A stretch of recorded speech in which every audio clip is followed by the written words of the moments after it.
Now it is time to remove the old battery. Use both hands to lift up the old battery as car batteries are very heavy. Some batteries have a handle to help you with the removal. Once the old battery is removed, carefully place the new battery in. Reinstall the battery bracket. Make sure the battery does not move. Try to move the battery back and forth to ensure that the battery is secure. Before you reconnect the cables, clean the terminal.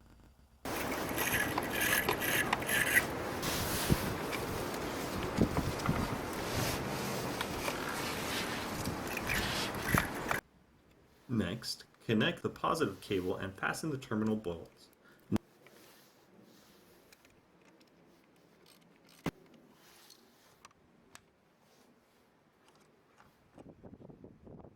Now you can connect the negative battery terminal and tighten the bolt. You may notice some very small sparks when you connect the negative terminal.